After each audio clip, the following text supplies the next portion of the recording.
Maaliwalas ang umagang yun sa bayan ng Munting Lawa. Sa harap ng patahian ni Mang Rafa at Aling Ella ay masaya ang takbo ng kanilang negosyo. Tila ba walang mangyayaring masama kailanman. Ang kambal na sina Leia at Nora, 14 na taong gulang at mga anak ng negosyante, ay masiglang nag-aayos ng mga sinulid, tela at sinampay ng uniforme ng mga estudyante na siyang produkto sa patahian. Kuya Romy, ito na po yung pinatahinin yung pantalon. Sa uulitin po ulit, Kuya Romy. Basayang inabot ng kambal ang nakatupi ng pantalon ng isa sa mga suki nila. Nagpasalamat ang Ginoo dahil sa kahusayan ng kambal dahil talaga namang nasunod ang gusto niya. Bukod sa pagiging magalang ng dalawa, ay masinop talaga sila dahil ito ang laging tinuturo ng kanilang mga magulang sa kanila. Nasa negosyo ay hindi ka lang dapat nakatingin sa kung ano ang kikitain mo. Dapat marunong ka rin makibagay sa kahit sinong makakaharap mo. Pagkabigay ng bayad ay umalis na kaagad si Mang Romy. Tuwang-tuwa naman ang kambal dahil may dagdag ipon na naman sila. Ano sa tingin mo, sis? Ilalagay pa natin ito ngayon sa alkansya o gagasasin natin? Baka nagugutom ka o meron kang gustong bilhin sa pamilihan. Siguro, ang gawin natin, yung 50 pesos ihulog natin. Tapos yung matitira, yun na yung ipang merienda natin sa palengke mamaya. Tapos pumunta tayo ng perya. Maganda nga yung naisip mo. Tara na at magpaalam na tayo kay mama at papa. Sige, sige. Nagpunta na nga ang kambal sa opisina ng kanilang mga magulang para makapagpaalam. Naabutan nila roon si Tatay Rafa na may kausap sa telepono. Samantalang ang kanilang nanay Ella naman ay gumagawa ng disenyo ng damit sa malinis na papel. Ma, pa, magpapaalam po sana kami ni Nora. Pupunta lang po kami ng palengke para kumain. Tapos po, didiretso kami sa perya. Tapos naman na po kami sa gawain dito sa patahian eh. Tsaka kumita na po kami ng 150. Ihuhulog po namin yung 50 pesos sa alkansya namin. Tapos po, yung 100 ang gagamitin namin sa pambili ng pagkain at pagpunta sa perya. Payagan niyo na po kami, Mama at Papa. Please. Natuwa ang mag-asawa sa itsura ng kanilang mga anak kung paano makiusap. Nagkunwari pa silang hindi pumayag. Pero sa huli pinagbigyan din nila ang kambal. At hindi lamang yun, sinabi rin ni Tatay Rafa na ihulog na nila sa alkansyang 150 pesos na kinita nila sa pananahi. Binigyan na lang sila ni Nanay Ella ng tag-100 para meron silang panggasto sa pagkain sa palengke at sa perya. Laking tuwa ni Leia at Nora kaya pinapak nila ng halik ang mga magulang. Kitang-kita ang saya sa mukha ng buo nilang pamilya. Wala silang kamalay-malay na yun na pala ang huling hapon na magkakasama silang masaya. Si Mang Rafa ay kilala sa kanilang lugar bilang mabuting tao. At si Aling Ella naman ay hindi rin nagpapahuli sa pagtulong sa mga kapitbahay. Kaya't kahit malit lang ang patahian nila, ay malaki ang respeto sa kanila ng buong komunidad. Ngunit sa likod ng lahat ng ito, ay nagkukubli ang selos at inggit ng ilang kamag-anak. Lalo na ang pinsang si Freddy at ang asawa nitong si Aguilar, na tila hindi matanggap na naungusan sila sa buhay ng masipag na mag-asawa. Pagsapit ng gabi, habang tahimik ang buong bayan at habang nag-aaliw ang kambal sa perya, ay ilang putok ang yumanig sa paligid ng Munting Lawa. Ilang kilometro lang mula sa tahanan ng mga Benene. Walang kamalay-malay sina Leia at Nora na may nangyari ng masama sa kanilang mga magulang. Pag-uwi nila ng bahay pasado 8:30 ng gabi, ay nagulantang sila nang makitang ama at ina na wala ng buhay sa loob ng sasakyan. Si Ginoong Rafa ay nakasubsob sa manibela ng kanilang sasakyang nakaparada sa gilid ng kalsada. Butas ang kanyang bungo dahil sa tama ng baril sa ulo. Si Ginang Ella naman ay 2 tama ng baril sa dibdib. Tila gumuho ang mundo ng kambala nang mapagtanto na patay na ang kanilang mga magulang. Kinabukasan ay nabulabog nga ang buong bayan nang matuklasang patay na sina Mang Rafa at Aling Ella. Ayon sa pulis na nag-iimbestiga, isa sa tinitingnang anggulo ay binaril ni Mang Rafa ang kanyang asawa sa dibdib bago to nagpakamatay. Hindi yun mapaniwalaan ni Leia at Nora dahil alam nilang hindi ganun ang kanilang mga magulang. Kahit ang mga taga roon ay hindi rin naniniwala sa sinasabi ng pulis. Pero natagpuan kasi mismo ang baril na hawak-hawak pa ni Mang Rafa at wala nang ibang fingerprint na naiwan sa loob ng sasakyan bukod sa kanilang dalawa. Nagkaroon tuloy ng haka-haka ang ilang mga tsismosa na nagkaroon ng kalaguyo si Ginang Ella kaya ito nangyari. Hindi yun matanggap ng kambal dahil alam nilang mabubuting tao ang kanilang mga magulang. Nora, anong gagawin natin? Wala na sila mama at papa. Paano na tayo nito ngayon yan? Hindi ko rin alam, Leia. Pero isa lang ang sigurado ko. Hindi magagawa ni Mama ang binibintang sa kanya. Walang kalaguyo si Mama. At hindi siya magagawang saktan ni Papa. Alam ko yun. Pero wala na sila. Kahit anong gawin natin, hindi na sila babalik. Natatakot ako. Paano na tayo, Nora? Paano na tayo? Mama! Papa! Bakit niyo po kami iniwan kaagad? Kung sino man po ang gumawa nito sa inyo, Ma, Pa, makukuha niyo rin po ang hustisya. Nagyakapan na lamang ang magkapatid dahil sa matinding sakit ng kalooban na kanilang nararamdaman. Habang naghihinagpis sila sa nangyari, ay nakatayo naman sa hindi kalayuan ng mag-asawang Freddy at Aguilar. Parehong nagkukunwaring nagluluksa rin, ngunit kapansin-pansin ang bahagyang ngiti sa gilid ng kanilang labi.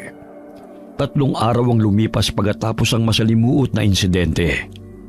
Sa burol ni Mang Rafa at Aling Ella ay tahimik lang si Leia habang yakap ang kambal niyang si Nora. Parehong namumugto ang mga mata nila dahil sa kaiiyak.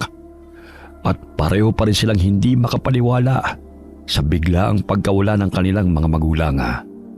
Tumayo si Nora at inayos ang kandilang natutunaw sa gilid ng kabaong ng mga magulang. Ngayon lang parang nag-sink in sa utak ko na wala na tayong mga magulang, Leia. Kaya nga. Pero nandito pa rin naman tayo para sa isa't isa. At meron pa rin naman tayong mga kamag-anak, di ba? Sina Tio Freddy o Tia Aguilar? Oh, bakit ganyan ang reaksyon ng mukha mo? Parang di mo naman alam ang dahilan. Mabait lang ang mga yon kapag kaharap ang mga magulang natin. Pero kapag nakatalikod na, kung ano-ano ng paninira ang ginagawa nila. Baka nga natutuwa pa sila na wala na sina Mama at Papa. Hindi naman siguro, Nora. Mga kamag-anak pa rin natin sila kahit medyo hindi nga maganda ang mga ugali nila. Pinsang buo ni Papa si Tio Freddy, kaya malamang sila ang mag-aaruga sa atin. Pati sa negosyong naiwan nila Mama at Papa. Basta, wala talaga akong tiwala sa kanila. Hindi ko alam pero iba ang kutob ko rin kay Tio Freddy. Simula nang mahuli siya ni Papa na naglalabas ng sikretong mga tahi. Kung sila ang maghahandle ng tahian, siguradong malulugi lang yun. Wala naman tayong magagawa. 15 years old pa lang tayong pareho. Wala pa tayo sa legal age para mag-handle ng ganong negosyo. Kailangan talaga may guidance ng mga nakatatanda at si Tio Freddy lang naman ang kamag-anak natin. Hindi na umimik si Nora dahil nakita na rin nila mula sa labas ang mga kamag-anak na pinag-uusapan. Ilang saglit pa ay pumasok na nga sa loob ng bahay sina Mang Freddy at Aling Aguilar. Nagmano ang kambal bago naupo ang mga yon malapit sa kanila. Mga anak, kinalulungkot ko nangyari sa pinakamamahal kong pinsan. Nakakabigla talaga to nangyari. Kumusta pala kayong dalawa? Hindi pa rin po okay, Tio. Magiging ayos din ang lahat, mga pamangkin. Kung ano man ang nagawa ng mga magulang nyo, sigurado akong pinagsisisihan nila ang mga yun. Ano pong ibig niyong sabihin, Tio? Iniisip niyo rin po ba na pinatay ni Papa ang mama ko? At pagkatapos nagpatiwakal din siya? Wala naman akong sinabing ganon, Nora. Ang akin lang, kung may hindi sila Wala pong kabit si Mama. At hindi siya pinatay ni Papa. Hindi nila magagawang saktan ng isa't isa dahil mahal na mahal nila ang isa't isa. May pumatay po sa kanila. Nora, relax ka lang. Huwag mong sigawan sila Tio at Tia. Naudlot sa pagsasalita si Leia dahil nag-walk out na ang kanyang kakambal. Siya na lang tuluyang naiwan doon kaharap ng Tio Freddy at Tia Aguilar niya. Mapapansin sa mukha ng ginang na tila naiinis ito dahil sa inasal ni Nora. Tio, Tia, pasensya na po sa inasal ni Nora. Nasasaktan lang po ng husto yun sa nangyari. Naiintindihan naman namin yon, di ba mahal? Kahit kailan talaga yung si Nora, napakatabil ng bibig. Pasalamat na lang siya at nagluluksa tayo ngayon dahil kung hindi, masasampal ko talaga yan eh. Ikaw naman, hayaan mo na dahil nasasaktan pa yung tao. Naiintindihan ko naman. Salamat po, Tia. Ay, maiwan ko na nga muna kayo dyan at magtitimpla muna ako ng kape ha. Oh, mahal, pag-usapan nyo ng dapat pag-usapan. Para alam ng pamangkin mo ang mangyayari pagkatapos ng libing ng pinsan mo. Pagpunta ni Tia Aguilar sa kusina, ay nag-usap na ng masinsinan sina Leia at Tio Freddy. Maraming ipinaliwanag ang Ginoo sa dalagita, lalo na patungkol sa naiwang negosyo ng kanilang mga magulang.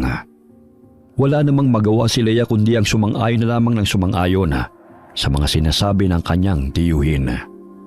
Huwag kayong mag-alala ng kambal mo dahil kami ng Tia Aguilar mo ang bahala sa inyo. Hindi namin nahayaang mapariwara kayong magkapatid. Sisiguruhin naming magiging maayos ang naiwang negosyo ng mga magulang nyo hanggang sa mag-legal age na kayo. Salamat po, Tio. Ay, walang anuman. Tila isang ngiting tagumpay ang umukit sa mukha ng Ginoong sakim. Lingid sa kambal ay hindi kabutihan ng hangarin ng mga kamag-anak nila. Lumipas pa ang mga araw. Pagkaraan ng burol ay dinalang kambal sa malaking bahay ni Namang Freddy at Aling Aguilar. Sa unang linggo'y maayos pa ang pakikitungo ng mga yun sa kanila. Ngunit sa mga sumunod na araw, linggo at buwan ay unti-unti na ngang lumabas ang tunay na kulay ng mag-asawa. Naramdaman na nga ng kambal ang kalupitan ng mga tiyo at tiya nila. Hanggang sa paglipas ng isang taon ay paulit-ulit ang kalupitan sa kanila. Umidad na ng 15 ang kambal, pero tila mas lalo lang silang naghirap. Leia! Nora! Ay, gising na! Alas 5 na! Maglinis na kayo ng buong bakuran bago kayo mag-agahan! Buksan nyo nga tong pinto! Di ba sinabi ko sa inyong walang maglalak dito? Dahil doon ay pinasira nga ng ginang ang doorknob ng kanilang kwarto. At pagkatapos ay saka sila binuhusan ng malamig na tubig. Basang-basa ang kambal nang bumangon sa kanilang kama. Galit na galit naman si Nora na napakuyom na lamang ng kamao at gusto nang lumaban. Pero pinipigil lang ni Leia. Sinabi ko naman sa inyong alas 5 pa lang, dapat gising na kayo. Maglilinis kayo ng bakuran tapos magluluto na agahan. Hindi kayo pwedeng kumain hanggang hindi kami natatapos mag-almusal ng tiyo ninyo. Ano? Oh, bakit ang sama mo kumakatingin ha, Nora? Ha? Bakit? Lalaban ka na, ha? Baka nakakalimutan mong paalamunin ko lang kayo rito. Kung ayaw nyo ng patakaran sa bahay na to, magsilayas na kayo at maging taong kalye. Sorry po, Tia. Bilisan nyo na riyan! Huwag nyo sirain ang araw ko! At huwag nyo ring hintayin ang Tio Freddy nyo pa ang pumunta rito! Dahil makakatikim na naman kayo na sinturon doon! Pagtalikod ng ginang ay susuguri na sana siya ni Nora. Pero humawak kaagad si Leia at sabay silang napaupo sa basang kama. Bakit mo ako pinigilan, ha? Gusto mo bang mapalayas tayong dalawa, ha? Nakita mo ba yung ginawa sa atin? Nung isang gabi, hinagupit tayo ng sinturon ni Tio. Tapos hindi tayo pinakain ng hapunan. Ngayon naman, sinira niya yung kandado ng kwarto natin at binuhusan tayo ng malamig na tubig. Makatao pa ba yung mga ginagawa nila sa atin, ha? Mas gugustuhin ko ng mapalayas kesa magtiis sa pagmamalupit nila. Saan tayo pupulutin kapag pinalayas tayo ng mga yon, ha? Nag-iisip ka ba, Nora? Ikaw ba? Nag-iisip ka ba ha, Leia? May sarili tayong bahay, Leia. May patahian tayo. May kotse ang mga magulang natin. Babawiin ko ang mga yun. Wala na yung bahay natin. Anong sinabi mo? Wala na nga yung bahay. Pati yung kotse. Paano? Narinig ko sila Tiyo at Tia kagabi. Nalulugi na yung tahian, kaya binenta nila yung bahay sa kakotse. Dahil doon, nabayaran lahat ng utang. At nakakabawi-bawi na ulit yung negosyong iniwan sa atin nila Mama at Papa. Pero wala na tayong bahay. Kaya kung papalayasin tayo rito, magiging taong kalye talaga tayo katulad ng sinabi ni Tia. Ang kapal talaga ng mukha nila. Yung bahay na nga lang yung nag-ala-ala sa atin nila Mama at Papa. Pinenta pa nila. May tahian pa namang natitirahan, Nora. Sa tingin mo ba, ibibigay nila sa atin yun? Mga sakim sila, Leia. Kaya gagawa sila ng paraan para pati yung tahian na yun mapunta sa kanila. Napaiyak na nga ng tuluyan si Leia dahil sa sinabing yun ng kanyang kakambal. Naantala lang sila nang marinig ulit ang sigaw ng kanilang tiyahin na halatang galit na. Marami pang paghihirap ang pinagdaanan ng kambal sa kamay na mapang-abuso nilang tiyo at tiya. Ilang beses silang nakaranas ng pananakit at gutom at kung ano-ano pa. Isang gabi, pagkatapos maghugas ni Nora ng mga pinagkainan nila, nagtungo siya sa likod bahay para magtapon ng mga basura. Naiwan sa loob ng sala si Leia na nag-aayos ng mga kalat doon. Nang malapit na sa basurahan, ay nakita ni Nora ang tiyo at tiya niyang palihim na nag-uusap. Dahil doon ay nagtago siya sa isang sulok at palihim na nakinig sa usapan ng dalawa. Paano ang gagawin natin ngayon yan, ha, Freddy? Narinig mo naman ang sinabi ng abogado na yon. Hindi mapapa sa atin ang tahian dahil nakapangalan ito sa kambal. Ay, ang dami ko nang inaksay ang pawi sa tahian na yan, ha? Lalo na ngayon na mas nakikilala na ulit. Hindi ako papayag na mapunta sa mga pamangkin mo yan. Masasayang ang pinaghirapan natin. Anong gagawin natin ngayon, ha? Dapat makaisip ka na ng paraan. Tama. Kailangan makaisip ng paraan habang wala pa sila sa tamang edad para mabawi ang tahian.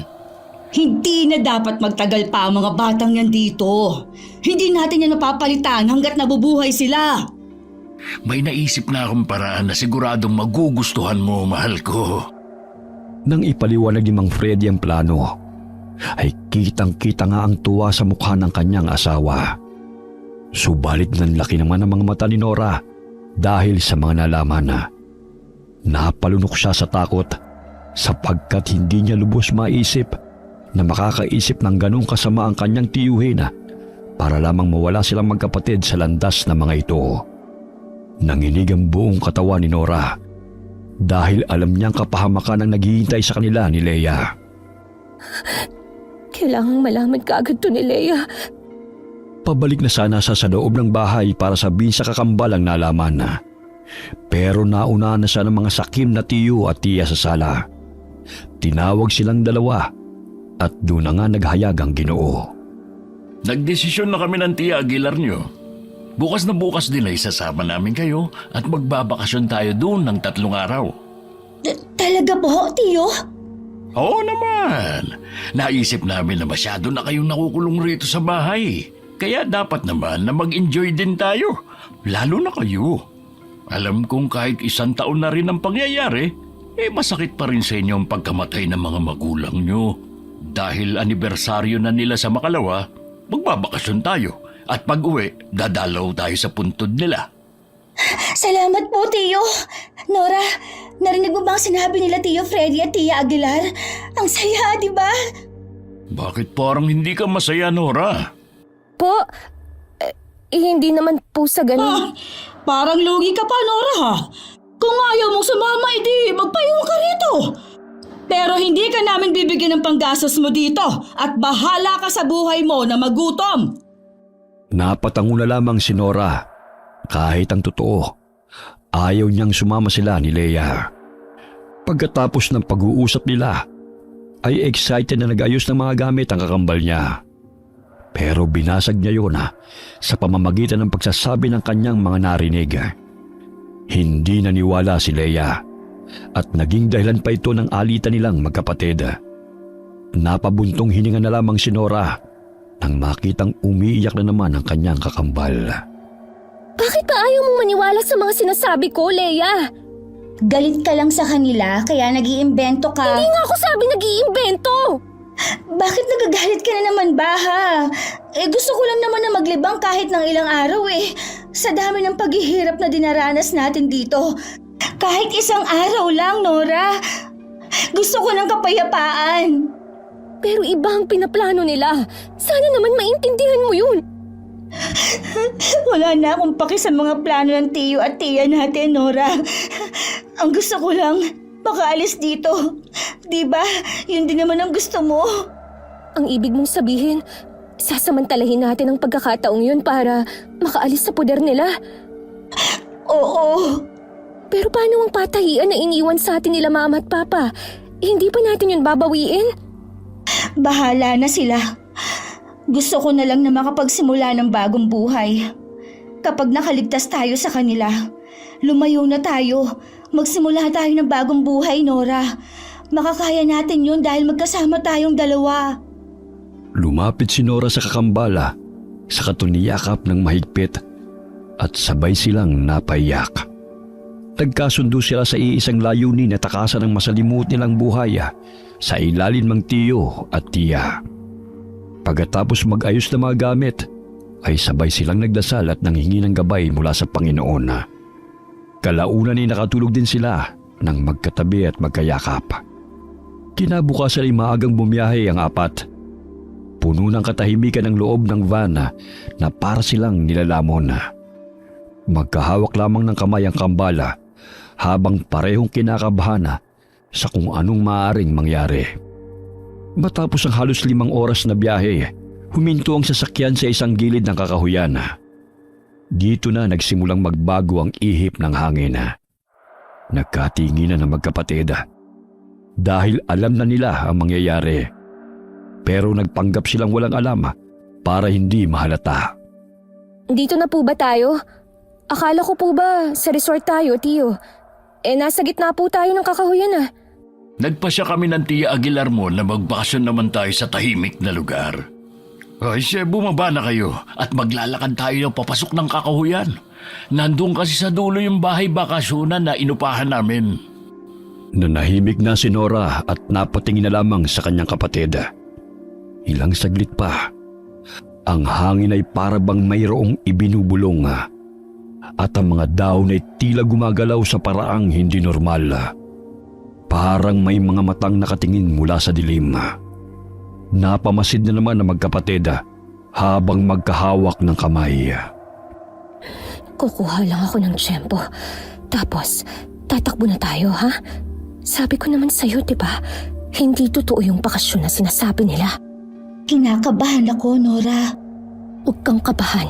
Kasama mo ko. Hindi natin iiwan ang isa't isa. Ano pinagbubulungan niyo dyan, ha? Magmadali nga kayo at nahuhuli na kayo. Pati ba naman dito ang kukupan niyo? Mahal, huwag ka nang magalit. Araw to ng bakasyon natin. Konting tiis na lang at makakarating na rin tayo doon sa pupuntahan natin. Oo, talagang kaunting tiis na lang. Magmadali na kayo, Leia, Nora! Opo. Sumunod na nga kaagad ang kambal sa kanilang tiyo at tiya. At halos 1 kilometro na silang naglalakad sa gitna ng masukal na kagubatan ay hindi pa rin nila nararating ang sinasabing bahay bakasyonan. Alam naman nila pare-pareho na wala talagang matutuluyan sa lugar na yon. Dahil doon ay mas lalong kinabahan si Leia. Napahigpit ang kapit niya kay Nora na alerto pa rin sa paligid. Ilang saglit pa ay nagpasa na nga ang kanilang tiyo at tiya na tumigil. Inilatag ng dalawa ang mga pagkain at inalok na sila. Noong unay ayaw pa nga sanang kumain na magkapatid.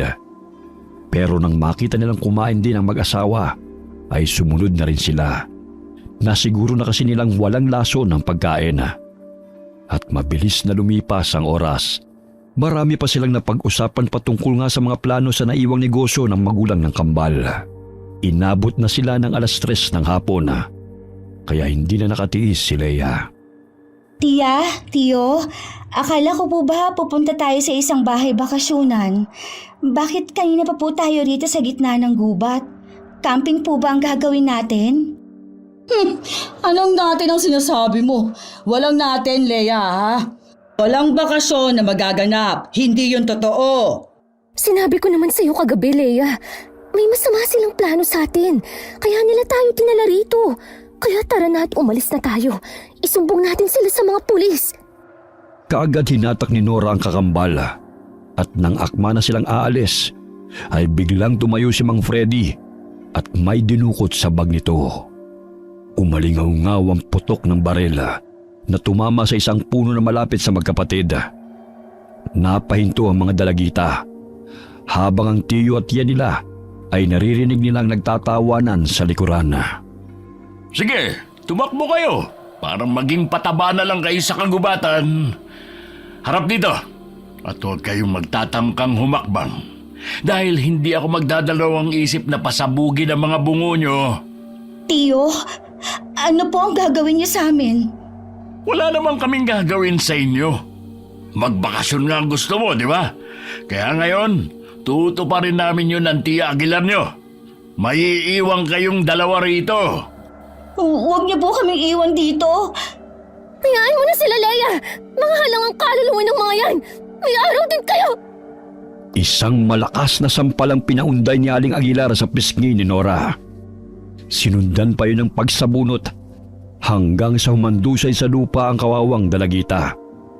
Dahil doon ay napaiyak na ng tuluyan si Leia habang pinagmamasdan ng kaawa-awang kakambala na ginugulpi ng tiyahin nila. Matagal ko nang gustong gawin yan sa'yo eh. Pasalamat ka talaga, ha? Dahil naaawa pa ako sa'yo, Bruhilda ka. Ikaw ang Bruhilda! At talagang sumasagot ka pa, ha? Ano yan, mahal? Hayaan mo na sila. Dahil hindi na rin naman makakabalik ang mga yan kahit anong gawin nila. Habang nakatutok ang barela, ay hinihila ni Freddy ang lubid mula sa baga at mabilis na tinalian ang mga kamay ng kambal. Tumulong na rin ang kanyang asawa na panay pa rin ang pananakit, lalo na kay Nora. Tuwang-tuwang matabang ginanga habang pinagmamalupitan ng mga pamangkin.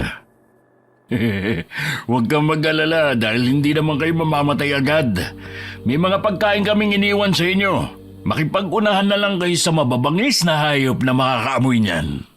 Eh kung gusto nyo, hayaan yung kagatin kayo ng mga hayop. O baka may kung anong nilalang dito na pumatay sa inyo. Nagpumiglas ang dalawa, kaya pinagsasampal na naman sila ni Tia Aguilar. Natuwang-tuwa talaga sa mga nakikita.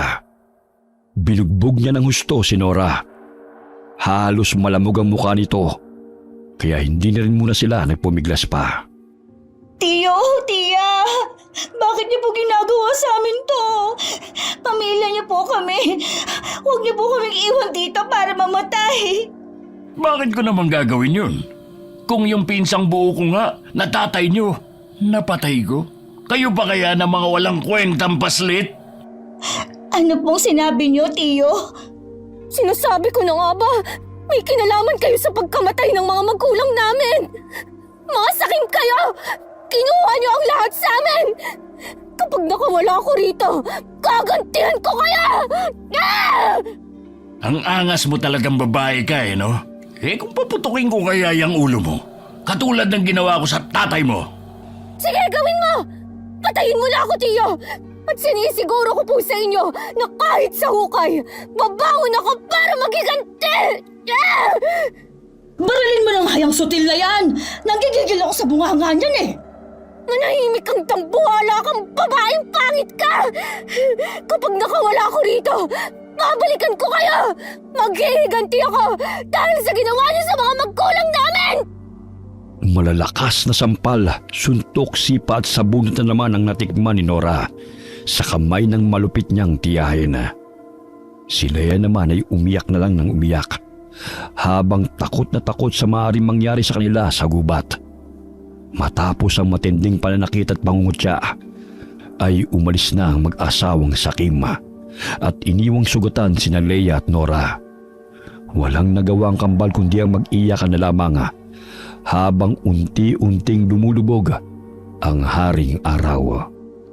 Maya-maya pa nga nang tuluyang dumilim ang paligid at unti-unting napalitan ng takot ang katahimikan ng gubat. Napansin ng kambal na tila may mga aninong gumagalaw sa paligid. Malamig ang ihip ng hangin at sa bawat pagdampi nito sa kanilang balat ay matinding kilabot ang hatid. Nora, may gumagalaw sa mga puno. Parang may mga tao o hayop. Anong gagawin natin? Natatakot na ako. Baka dito na nga tayo mamatay. Sipahin mo yung bato sa paa mo, dali! Huwag ka matakot dahil nandito ako!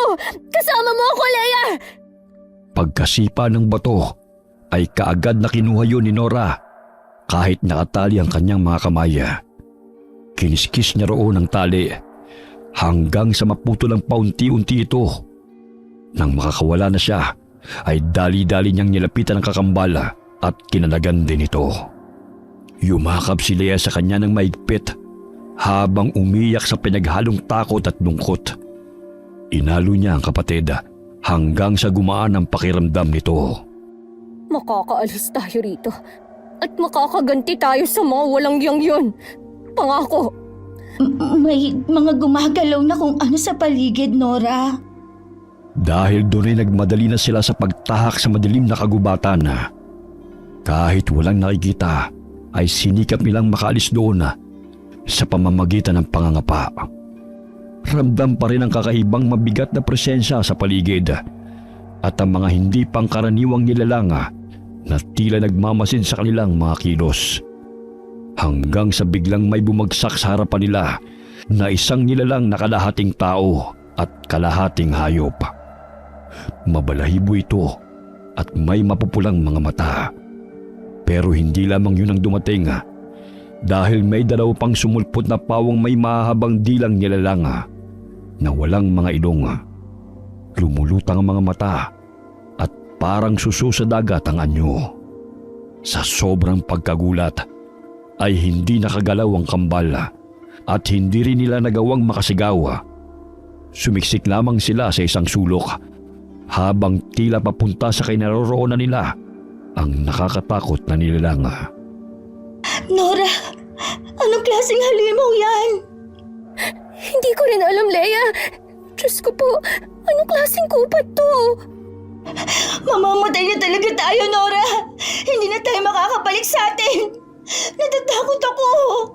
Natatakot ako. Okay lang yan, Leia. Kasama mo ko, kapatid ko. Hindi kita iiwan kahit anong mangyari sa atin. Hawakan mo ng mahigpit ang kamay ko. Sabay na pumikit ang kambal habang magkayakap at magkahawak ang mga kamay ng mahigpit. At takot na nilang tinanggap na hanggang dito na lamang ang kanilang kapalaran. Subalit sa halip na lapain sina Leia at Nora ng mga nakakatakot na mga nilalang, ay nagpalakad-lakad ang mga ito paikot sa kanila. Napadilat na lamang sila dahil sa ingay na gawa ng mga yabag ng mga halimaw. At pagkatapos noon ay binalot na sila ng itim na usok. Napuno ang paligid ng bulong na wikang hindi nila maintindihan. Sinundan pa yun ang nakapanginginabot na tinig ng mga engkanto. Mga batang inalipusta at mga kaluluwang hindi na makita ang liwanag. Kayo ay tumapak sa aming kabundukan na walang kapahintulutan. Maniwala po kayo sa amin. Hindi po naming intensyon na mapunta sa lugar na to. Huwag niyo po kami sasaktan. Mga batang inalipusta at mga kaluluwang hindi na makita ang liwanag. Anong ginagawa niyo rito sa aming kabundukan? Kalapastanganan ng pagpasok dito ng walang kapahintulutan.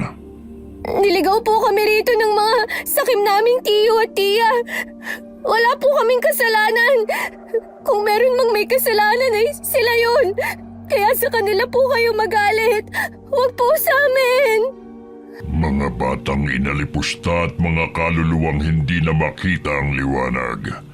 Dahil sa pagtungtong nyo sa aming kagubatan ng walang pahintulot, kayo ay aming tatatakan.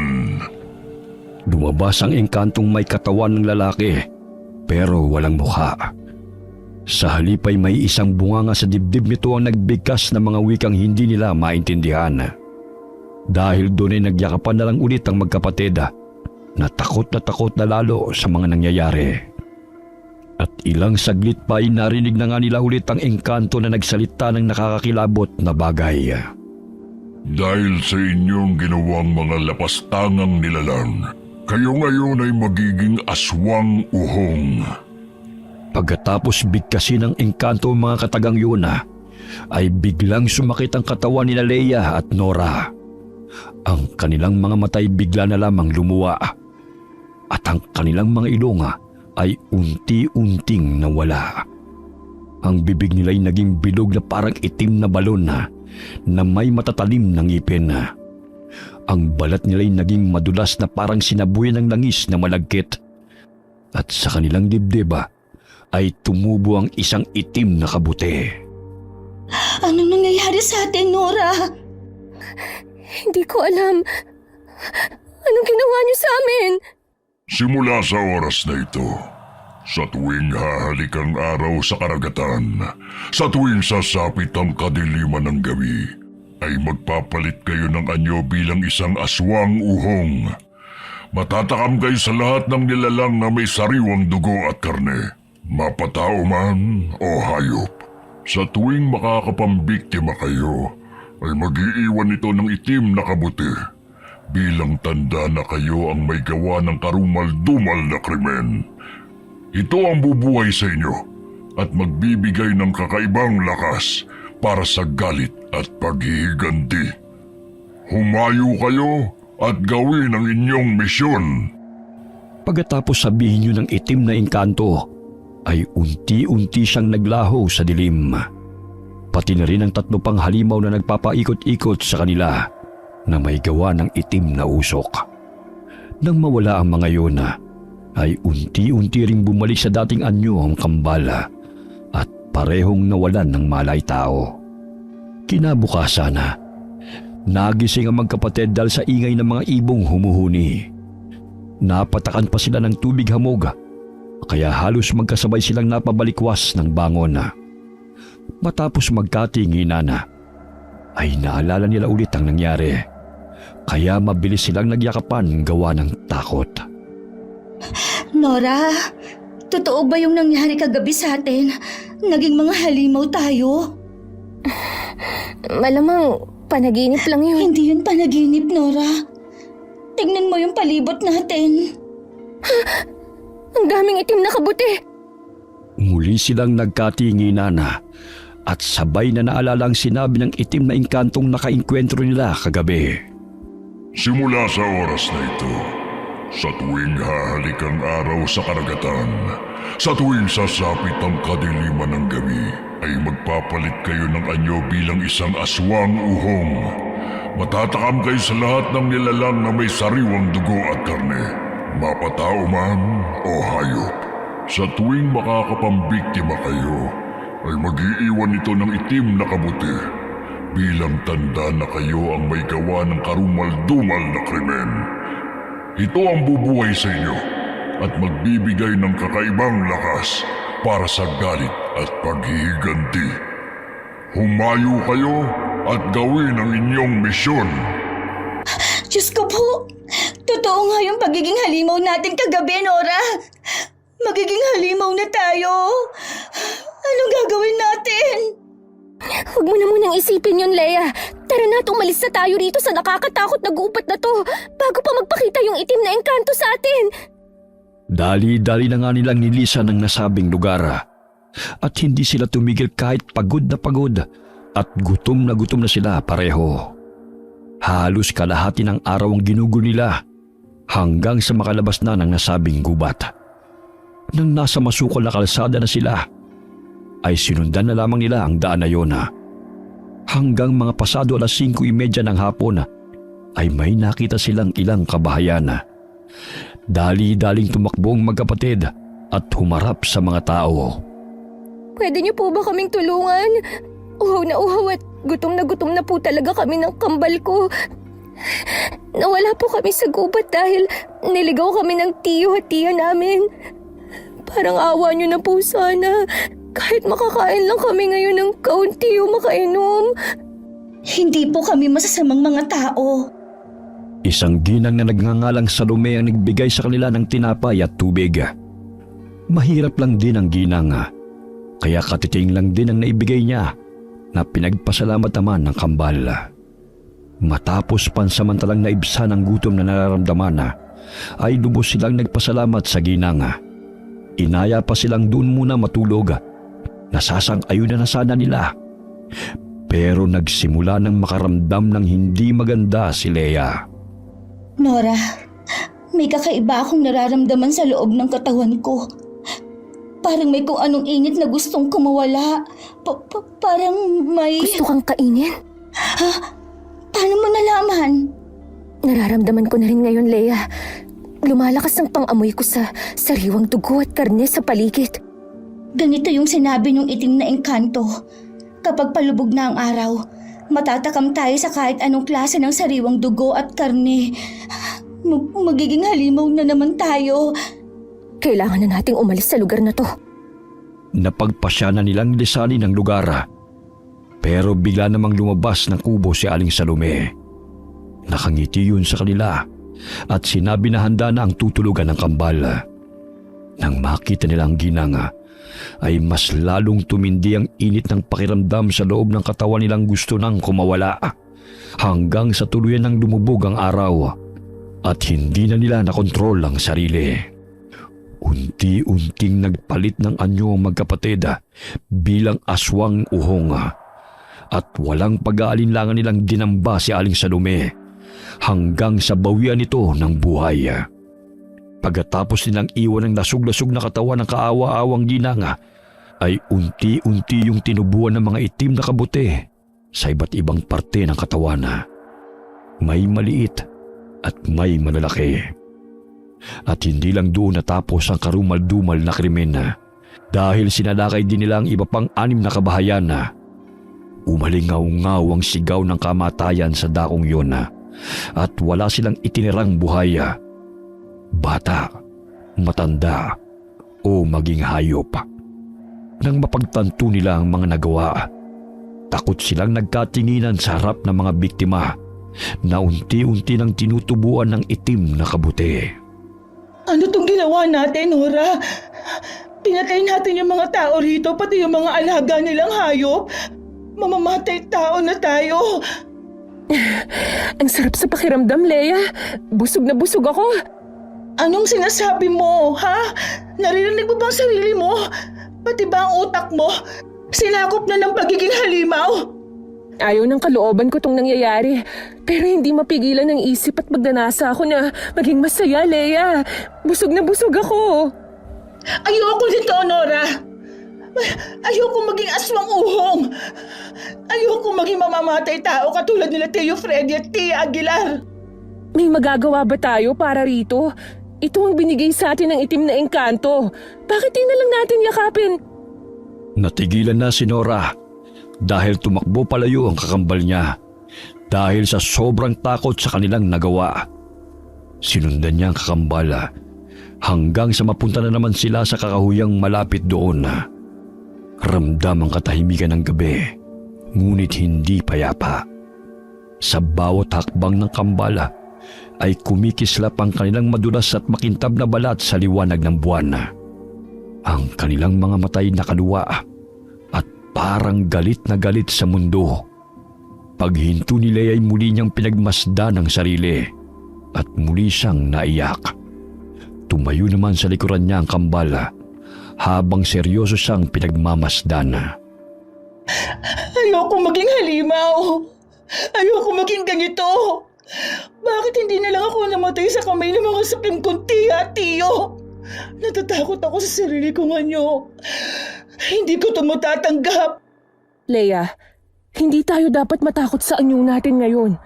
Hindi tayo nabuhay sa mundong to para lang masaktan. Gagamitin natin ang pagiging aswang uhong para makapaghiganti sa mga sakim nating kamag-anak. Lalo na sa ginawa nilang paninira sa pamilya natin, sa pagsira sa pagkatao ni Mama at Papa, at sa pagpatay sa kanila. Gusto ko ang sinasabi mong yan. Pero natatakot ako na baka hindi na naman natin makontrol ang mga sarili natin, Nora. Nakita mo ba yung ginawa natin doon sa mga tao kanina? Pinatay natin yung taong nagpakain sa atin at balak magpatuloy sa atin. Pati yung mga inosenteng tao at hayop. Wala tayong itinira, Nora. Naririnig ko pa rin ang mga boses nilang nagmamakaawa hanggang ngayon. At ang ikinatatakot ko, kahit ayokong gawin ang bagay na yon, pero parang natutuwa ako sa nangyayari. Takam na takam ako sa kanila. Yakapin mo na lang kesa labanan, Leia. Mas madali mong matatanggap ang lahat. Ayoko magpasakop sa pagiging halimaw, Nora. Hindi ako to. Hindi tayo to. Hindi tayo mga halimaw. Oo, hindi tayo mga halimaw. Pero ginawa tayong halimaw ng mga taong nakapaligid sa atin. May dahilan kung bakit tayo naging aswang uhong. At gagamitin ko ang dahilang yun para makaganti sa pumatay sa mga magulang natin at sa nanira ng buhay natin. Pangako ko sa iyo, Leia, pagkatapos nating maipaghiganti sila Mama at Papa, hahanap ako ng paraan para makalahya tayo sa sumpa ng itim na engkanto. Hindi ako titigil hanggat hindi nakakakuha ng gamot para maalis tayo sa pagiging aswang uhong. Sa ngayon, gamitin natin ang lakas na to, katulad ng sinasabi ng itim na engkanto. Gawin natin ang misyon natin sa buhay. Pagbayarin natin sila Tio Freddy at Tio Aguilar. Natatakot ako na baka habang tumagal, hindi na tayo makabalik. Huwag kang matakot, Leia. Pansinin mong mabuti. Kahit hindi na normal ang anyo natin, mulat pa rin naman ang mga diwa natin. Ibig sabihin lang nito, alam pa rin natin ang ginagawa natin. Alam pa rin natin ang tama at mabuti. Yung nangyari sa kanila, dala lang yun ng sobrang pananabik natin. Pero naniniwala akong makokontrol din natin ang sarili natin. Kaya sa halip na tuluyan tayong magpakalulong o matakot sa pagiging aswang uhong natin, gamitin natin to bilang sandata laban sa mga walang yan nating tiyo at tiya. Dahil sa sinabing yun ni Nora, ay huminahon ng kanyang kakambal at tumigil sa pag-iyak. Nagyakapan ulit sila at nanatili na muna sa kakahuyana hanggang sa sumikat ang araw. Nang nasaan yung tao na sila, ay kagad silang umalis sa lugar na yun dahil nakarinig na sila ng mga sigawan mula sa kabahayang sinalakay nila kagabi. Nalulungkot man sa nagawa nila, ay tinanggap na lamang nila ang lahat dahil wala na rin naman silang magagawa pa. Nagpatuloy sila sa pagtahak sa masukal na daan hanggang sa may nakita silang matandang lalaki na namumulat ng tuyong kahoy. Payat yun at may tangkay na buntal na sumasayad sa lupa. Sa kaliwang kamay naman ay bitbit ng matandang lalaki ang isang bayong ng mga halamang gamot. Nora, iwasan natin siya. Baka maghinala siya sa atin. Matanda lang siya. Wala siyang magagawa laban sa atin, Leia. Ayoko siyang saktan. Teka, parang may kakaiba sa matandang lalaki. Oo nga, nararamdaman ko rin. Delikado ang matandang yan, kaya tama ka. Dapat umiwas tayo sa kanya bago pa siya may gawin sa atin. Baka isumbong pa niya na tayong gumawa ng krimen din sa kabahayan. Naudot na sa pag-uusap ang magkapatid dahil pagtingin sa kanila ng misteryosong matandang lalaki ay bigla itong ngumiti. Dahil doon ay mas lalong kinabahan at naalarma ang dalawa. Nagmadali sila sa paglalakad hanggang malampasan ng matandang Ginoo na sinusundan lamang sila ng tingin. Nang medyo makalayo-layo na, ay nakahinga sila ng maluwaga. Sabay pa nila yung nilingon at laking gulat nila dahil bigla yung nawala na parang bula. Saan nagpunta yung matandang yun? Sinasabi ko na nga ba, hindi siya ordinaryong matanda, Nora. Baka siya yung engkantong itim na nagbigay sa atin ng sumpa ng pagiging aswang uhong. Mukha ba akong engkantong itim sa inyo? Napasigaw ang kambala at sa sobrang gulat ay pareho pa silang napaupo sa lupa. Ngumiti naman ang Ginoo at naglahad sa kanila ng kamay para makatayo. Huwag kayong matakot, Leia at Nora. Alam ko na dadaan kayo rito kaya sinalubong ko na kayo. Paano mo kami nakilala, ha? Paano kung sabihin naming hindi kami yung tinutukoy mo? Kayo yung kambal na iniligaw sa kakahuyan, di ba? Mga anak kayo ni Rafa at Ella. Siya nga yung itim na engkanto, Nora. Umalis na tayo rito. Baka dagdagan pa niya ang sumpa sa atin. Hindi nga ako ang itim na engkanto. Ako si Tatang Tiburcio. Albularyo ako na nagpapagala-gala rito dahil sa inyo. Noong nakaraang taon, nagkaroon ako ng pangitain at pinapunta ako sa lugar na ito ng tadhana. Matagal ko nang hinihintay ang pagdating ninyo. Salamat at nagkatagpo rin tayo. Ano po ang ibig niyong sabihin? Kayo ang mga tinatakan ng itim na engkanto, hindi ba? Pinili nila kayo para bigyang buhay ang sumpa sa mga taong naninira sa kanilang kagubatan. Pinili nila kami? Pero hindi po namin to ginusto. Alam ko. Kaya nga ako narito mula sa malayong lugar. Matagal na kayong pinakita sa pangitain ko, katulad nga ng sinabi ko. Noong nakaraang taon pa. Matutulungan niyo po ba kaming makalaya sa sumpa? Oo, pero hanggang di ko pa nakukumpleto mga sangkap, hindi ko magagawa yun. Sa ngayon ay nandito ako para pansamantalang remedyohan ang pagiging aswang ninyo.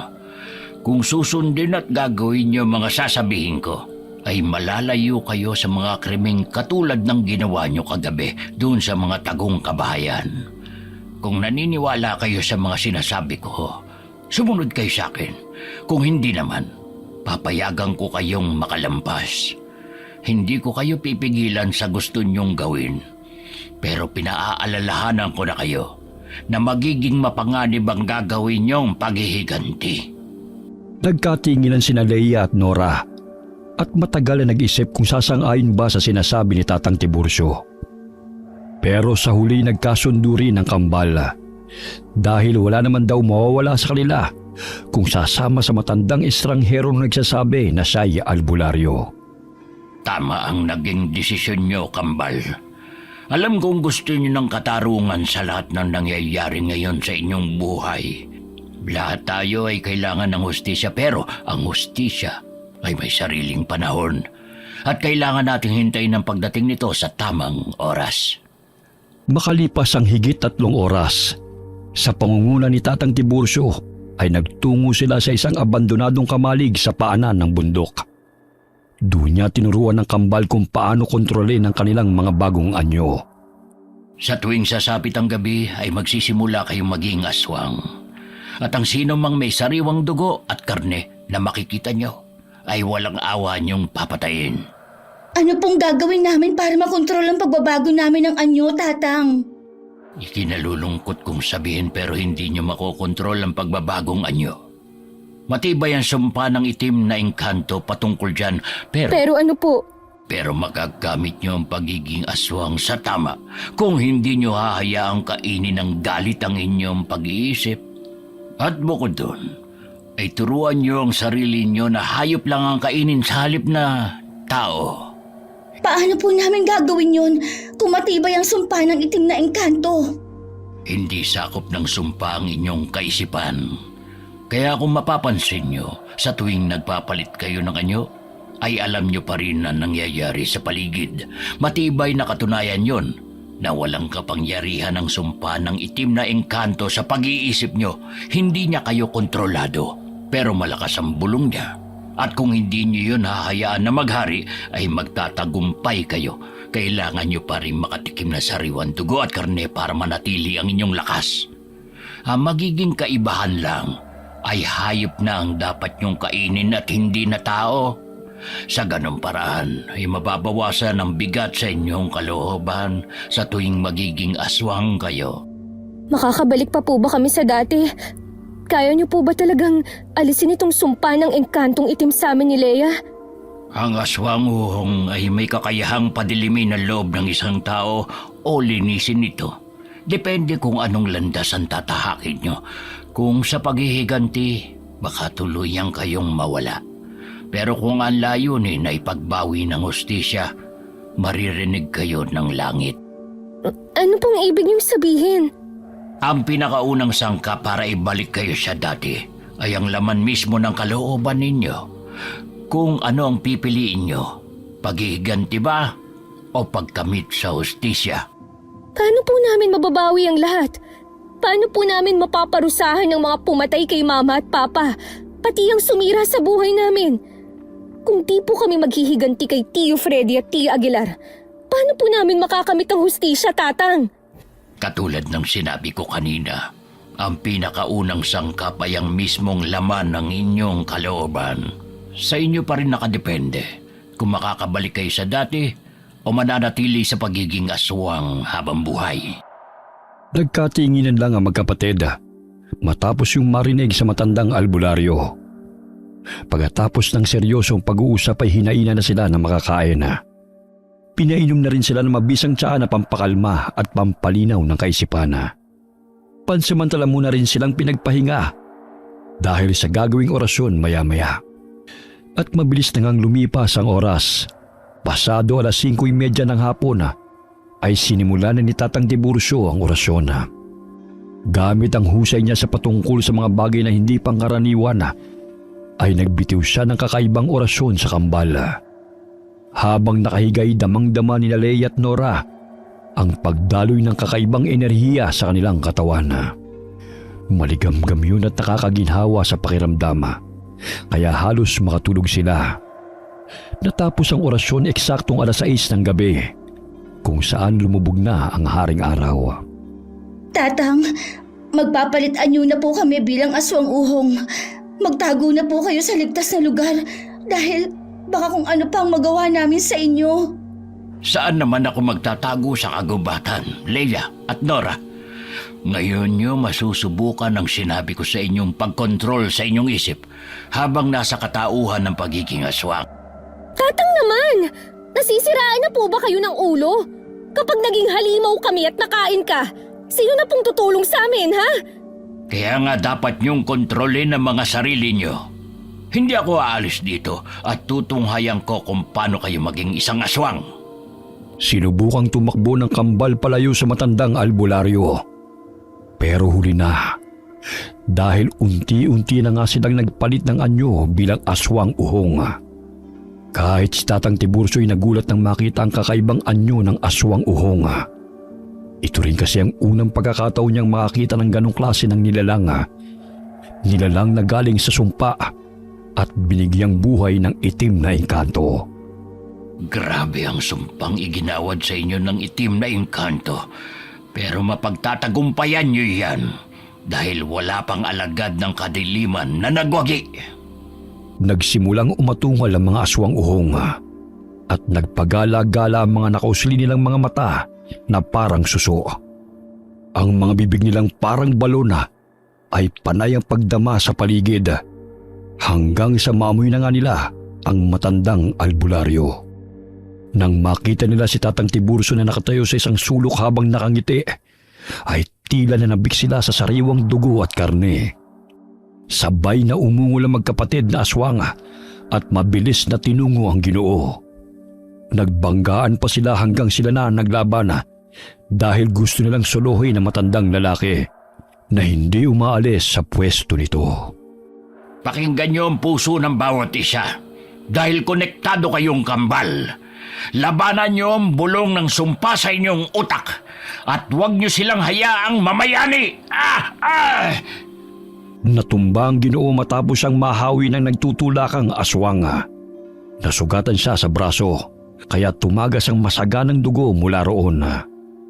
Ilang saglit pa ay may maliit na kabuting itim na tumubo sa nasugatan niyang braso.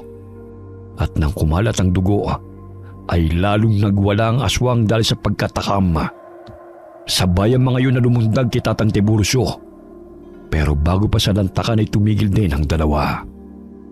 Nora! Tumigil ka! Si Tatang Tiburcio yan! Kapag pinatay mo siya, wala nang tutulong sa atin. Hindi na natin makakamit ang totoong hustisya para kay Mama at Papa. Nagugutom na ako! Isang malakas na suntok ang ginawa ni Nora sa kanyang sarili hanggang sa matumba siya. Tatang! Tulungan niyo po kaming makamit ang hustisya para kay Mama at Papa! Gusto ko pong mapagbayaran nila Tio Freddy at Tio Aguilar ang mga ginawa nila. Ang pagpatay sa magulang namin. Ang pagkuha sa lahat ng ari-arian namin. Ang pananakit, pangalipusta, at pagtatangka sa buhay namin ni Leia. Dapat po mapagbayaran nila ang mga yan. Mangyayari ang mga yon, Leia at Nora.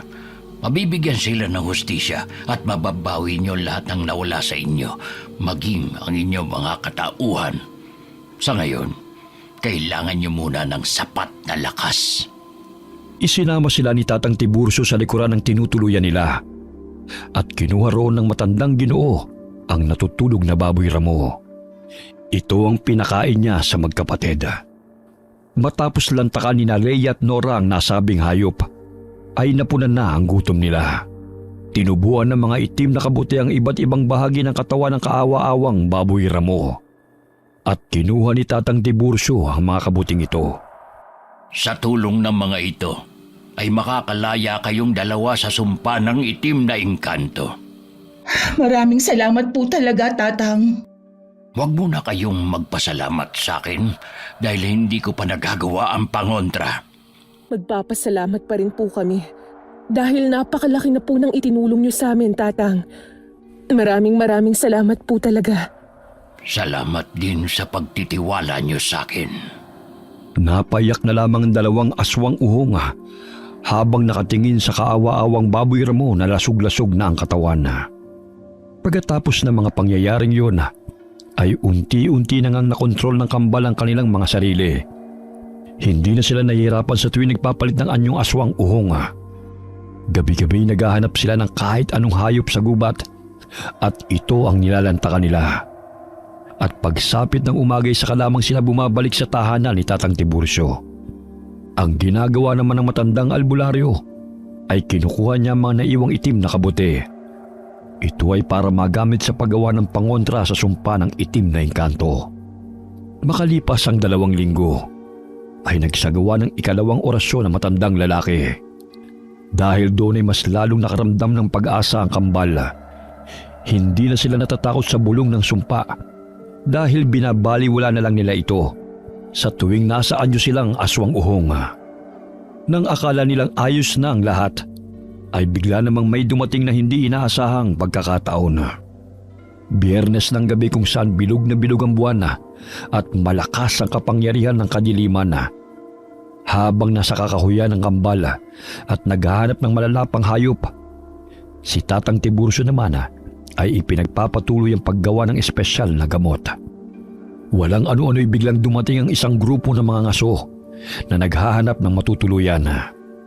Wala silang alam sa mga nilalang sa gubat, pero may narinig daw silang kwento tungkol sa 2 halimaw doon na pumapatay sa mga hayop na tinatarget din nila. Tinanong si Tatang Tiburcio ni Suliman na pinuno ng mga ngaso patungkol sa kumakalat na balita. Ang sabi pa'y marahil yun din daw ang pumatay sa mga tao sa mga bahayan nung nakaraan. Katakataka nga raw na tinubuan ng mga itim na kabuti ang mga biktima sa lugar na yon.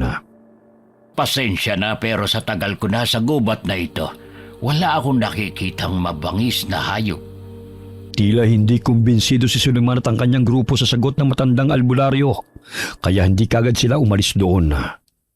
Mula naman sa di kalayuan, habang nilalantakan ni Leia at Nora ang hayop na nabiktima nila, ay naramdaman nila ang panganib. Nora, naririnig mo ba at nararamdaman ng mga yon? May ibang tao sa bahay ni Tatang Tiburcio bukod sa kanya. Naaamoy ko nga ang mga sariwang dugo at karne nila. Siyang nakatao sila ron. Bumalik na tayo. Nararamdaman kong nanganganib si Tatang sa kanila. Tama ka. Humanda silang lahat kapag sinaktan nila si Tatang Tiburcio. Dali-dali nilang binitiwan ng isang kabayong wala na ring buhay. Pag alis nila roon ay tinubuan kagad yun ng mga itim na kabuti. Nang nasa labas na sila ng bahay, ay napansin nilang may 4 na katao sa labas na may mga hawak na barel.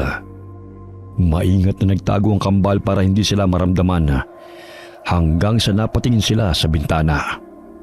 Doon nga'y nakita nilang sinasaktan ni Suliman si Tatang Tiburcio at pinaamin patungkol sa sinasabing mabangis na hayop. Pagkakita roon ni Nora ay kaagad na nanlisik ang mga mata niyang nakaluwa. Kitang-kita ang galit sa kanyang muka dahil naalala na naman niya kung paano sila inalipusta ni Tio Freddy at Tia Aguilar. Nora, huwag kang tutuloy. Mas lalo lang malalagay sa alanganin si Tatang. Maiwan ka rito kung gusto mo, Nora. Pero hindi na ako papahayag na may masaktan pa ang mga taong mahilig mang-api sa mahihina. Wala nang nagawa si Lea dahil dali-daling lumabas sa pinagkukublihan si Nora. Nang makita siya ng 4 na taong nasa labas ng bahay, ay ganun na lamang ang gulat at takot ng mga ito. Sa unang pagkakataon kasi, ay nakakita sila ng isang halimaw na parang suso ang pagmumukha. Sumalakay ang dalagitang aswang at sa taranta ng isang lalaki ay natumbas at nakalabit niya ang gatilyo ng barel na tumama sa dalawa niyang kasamahan. Nagulat ang mga tao sa loob, lalo na nang pumasok ang isa pang lalaki at nagsisisigaw na may halimaw sa labas. Hindi na nga nag-aksaya ng oras si Nora. Sinalakay ang lalaking nadama na babarilin sana siya. Nang lalantakan niya na ito, ay pinigilan niya ang sarili. Kaya sa halip na kainin ay pinatulog na lamang niya ito ng suntok. Lumabas na rin si Lea sa pinagtataguan nito at sumunod sa kambal niyang pumasok na sa loob. Pagdating nila roon ay takot na nakakubli si Suliman kay Tatang Tiburcio habang nakatutok dito ang sandata. Tinutukan naman sila ng baril ng 5 lalaking naroon. Bitiwan niyo si Tatang at umalis na kayo sa lugar na to! Pinapangako ko sa inyo na walang masasaktan! Sa halip na makinig, ay lalo lamang nilang tinutukan ng baril sa noo ang matandang albularyo. Kaya mas lalong naudyukan si Nora na gumawa ng hindi maganda. Ayaw niyo talagang makinig, ha? Nora, maghunos dili ka! Anong maghunos dili? Papatayin na nila si Tatang Tiburcio at hindi ko nahahayaang may mamatay pang mahalagang tao sa buhay ko! Mapag-uusapan pa natin. Nagpaputok na ng baril ang isang takot na lalaki, kaya galit na sumalakay si Nora sa kanila. Ganun na rin ang ginawa ni Lea. Nang gabing yun ay hindi na napigil ni Nora ang sarili. Dumanak ang dugo sa loob ng bahay ni Tatang Tiburcio. Napatay ang 7 lalaking mga aso. May butas ang tiyan, may bali ang leeg, may naputol ang mga braso at ulo, at may nahati ang katawan. At nang pupuntiryahin na ni Nora si Sulimana, ay tinulak nito ang matandang lalaki at dali-daling tumakbo. Sumunod pa ang dalagitang aswang sa labas, pero nakita niya na nagising ang isa pang lalaki na pinatulog niya kanina. Tumabi ka sa daanan! Walang kaabog-abog niyang sinuntok ang tiyan ng lalaki at tumagos ang kamay niya sa likuran nito. Hindi pa siya nakontento. Dahil gamit ang malabalon niyang bibig, ay nilamon niya ng buo ang ulo ng nasabing lalaki. Nagtalsikan ng mga dugo at nangisay yun hanggang silumagpak sa sahig. Dahil doon ay parang nakaramdam ng kakaibang sensasyon si Nora matapos muling makatikim ng sariwang dugo at karne ng tao. Ang sarap sa pakiramdam. Mas masarap talaga ang lasa ng tao kesa sa hayop. Nagugutom pa ako. Kaya humanda kang lalaki kang pinuno ng mga ngaso na tumakas. Hindi ka na makakaalis sa gubat na to ng buhay! Susundan pa sana niya si Sulimana, pero lumabas na rin sina Lea at Tatang Tiburcio at pinigilan siya. Nora, tama na! Nalulunod ka na naman sa kapangyarihan at bulong ng itim na engkanto. Labanan mo yan. Huwag ka magpasakop sa galit. Papatayin ko silang lahat at hindi niyo ako mapipigilan! Nora, pakinggan mo ang puso mo. Hustisya at katarungan ang ninanais mo, hindi ba? Hindi ang paghihiganti. Lumaban ka! Tumigil na kayo! Dahil doon ay gumamit na si Tatang Tiburcio ng isang orasyon at mahiwagang likido na nasa garapon. Isinaboy niya yun sa nagwawalang aswang uhong na kaagad nakatulog. Ano pong ginawa niyo kay Nora? Pinatulog ko lang siya, kaya huwag kang mag-alala. Nakapatay na naman po siya at nakatikim ng sariwang dugo at karne, Tatang. Ano na pong mangyayari kay Nora? Hindi na po ba siya makakatakas sa sumpa ng pagiging aswang uhong? Leia, pasensya na. Pero hindi ko rin alam ang sagot sa tanong mong yan. Ilang saglit pa ay dinala na nila sa loob ang natutulog na aswang. At kinuha na muna ni Tatang Tiburcio ang mga itim na kabuting tumubo sa katawan ng mga biktima ni Nora. Inilibing din nila ang mga yon sa likod ng bahay. Leia, kailangan na nating umalis dito. Siguradong pagsikat ng araw ay babalik ang lalaking yon para hulihin kayo. Kayo na lang po ang umalis, Tatang. Wala po kayong kasalanan sa mga nangyari. Kaya kami na lang ni Nora ang haharap sa pagbabalik nila. Hindi ko pwedeng gawin yon. Hindi ko kayo pwedeng iwan hanggat hindi ko natatapos ang misyon ko sa inyong magkapatid. Kaya kahit ipagtulakan niyo ako, hindi ko kayo iiwan. Magmadali na tayo bago pa sila magbalikan dito. 2 linggo pagkatapos ng insidente, ay mabilis na kumalat ang balita patungkol kay Tatang Tiburcio na nag-aalaga raw ng mga halimaw. Naging wanted siya sa mga karatig bayan at baryo sa pag-aakala na alaga niya ang kambal na aswang uhong na ginagamit niya sa pagpatay. Ang laking pagsisisi naman ni Nora sa kanyang nagawa, pero pinayuhan siya ni Tatang Tiburcio na tanggapin na lamang ang nangyari. At sa tulong pa ng matandang albularyo ay mas lalong natutunan ng kambal na makontrol ang kanilang mga sarili. Nagpalipat-lipat sila ng pinagtataguan sa gubat hanggang sa maisipan na nilang magpunta sa baryo. Naisip kasi nilang mas madali silang makakapagtago sa maraming tao kaysa sa gubat kung saan ay kabisado rin ang mga mangangaso sa pangunguna ni Suliman. Hanggang sa dumating na nga ang araw na nakabalik na sila sa Munting Lawa, ang baryong sinilangan ni Leia at Nora. Nanahan sila sa maliit na kubo sa dulo ng baryo at doon ay nalaman nila na namumuhay ng marangya si Mang Freddy at Aling Aguilar.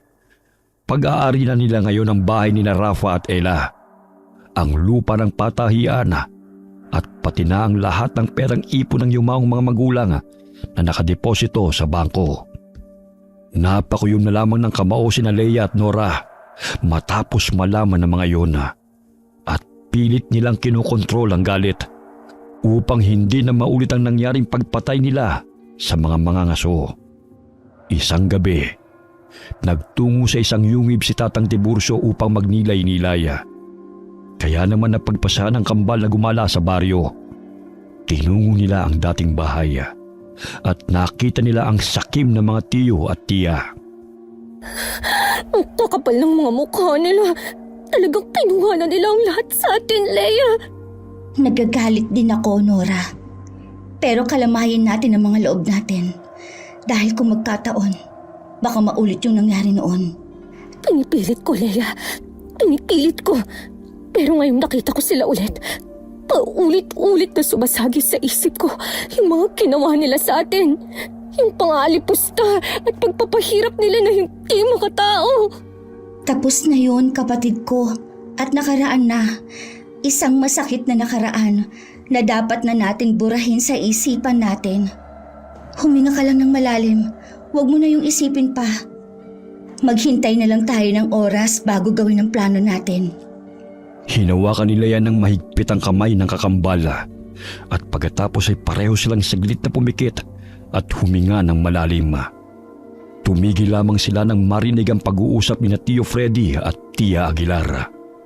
Nakakakilabot ang balita sa gubat, Freddy. Mahal, sabi ng ilang mga ngaso, may isang matanda nga raw na nag-aalaga ng mga halimaw. Ang pagkakadescribe pa nga parang suso ang ulo tapos malagkit daw. Sinalaka yung 9 na mga ngaso at isa lang ang nakatakas sa kanila. Imbento lang yun ng mga mangangaso para wala silang maging kahati sa gubat. Mag-iimbento ba ng gano'n si Suliman? Siya nga yung mga ngasong natirang buhay. At yung mga kasama niya naku, naiwan dun sa gubat. Nung bumalik nga raw sila, nakalibing na yung mga yon. Kalat na sa mga baryo at baka nga sa buong probinsya pa Hindi lang ibinabalita dahil ayaw ng kinauukulan na magpanik yung mga tao. Siyempre, maaapektuhan ang turismo sa probinsya. Naku, si Suliman, adik-adik naman yung isang yun. Sa kakagamit niya ng pinagbabawal na gamot kung ano-ano na nakikita niya. Baka nga mamaya siya lang talaga ang pumatay sa mga kasama niya dahil sa kaadikan niya. Hindi ako magugulat na isang araw nasa mental na yun o kaya nasa kulungan. Natigilan ng mag-asawa dahil nagulat sila nang biglang mabasag ng salamin ng bintana. May tumama kasi roon at nang tignan nila ay isang patay na pusa na may nakatubong itim na kabuti sa iba't ibang parte ng katawan. Nanlaki ang mga mata ni Aling Aguilar kaya dali-dali siyang napayakap sa asawa. Naku, Freddy! Yan yung kumakalat na balita na pumapatay ng mga hayop na tinutubuan ng itim na kabuti. Yan raw yung alaga ng matanda doon sa gubat, sabi ni Suliman. Nandito na sa baryo natin yung halimaw! Huwag ka nga magsabi ng kung ano-ano, mahal. May nananakot na naman sa atin o nagbabanta kaya ganito. Hindi nila matanggap na tayo na ang may-ari ng patahian ng dati nilang amo. Natigilan na ang mag-asawa sapagkat mula sa bintanang nabasag na salamin ay sumulpot ang 2 aswang uhong. At katulad nga ng mga nababalita, mukha itong mga suso na luwa ang mga mata at parang balon ng bibig na maraming ngipin. Subalit ang katawan ay halintulad sa tao. Kamusta na po, Tiyo at Tia? Ang tagal din po nating hindi nagkita. Tiyo at Tia? Anong ibig sabihin nito? Sino kayo? Ang bilis nyo naman po yatang makalimot ngayon. Hindi nyo po ba kami na-miss? Anong sinasabi niyo, mga halimaw kayo? Kanina lang po, pinagkakwentuhan ninyo ang tungkol sa amin. Ang mga halimaw na kinatatakutan ng lahat ngayon, lalo na sa gubat. Kung ganon, Sila nga yung mga halimaw, mahal! Umalis na tayo rito! Hindi lang kami basta mga halimaw. Kami ang kambal niyong pamangkin na walang awa niyong iniwan sa gubat at pinagmalupitan. Lea? Nora? Kami nga. At oras ng paniningil ng hustisya. Biglang lumundag si Nora at kinadyakan si Freddy sa dibdib. Mabilis na tumilapo ng Ginoo sa dingding. Kaya mas lalong natakot ang tiyahin nilang sigaw ng paghingi ng tulong. Tumakbo ang ginang pero sinundan ito ni Lea. Nag-focus lang si Nora sa tiyuhin nilang nangihina matapos mabalian ng balakang. Maya-maya'y bumalik na rin si Lea. Hatak-hatak sa buhok si Tia Aguilar. Nasigaw pa rin ang sigaw dahil sa takot. Isa pang sigaw mo, Tia. Tatanggalin at hahatakin ko yung dila mo. At sisiguraduhin kong hindi ka na makakapagsalita kahit kailan. Nanahimik ang ginang habang napapayak at napapahina lang dahil sa pagkagimbal.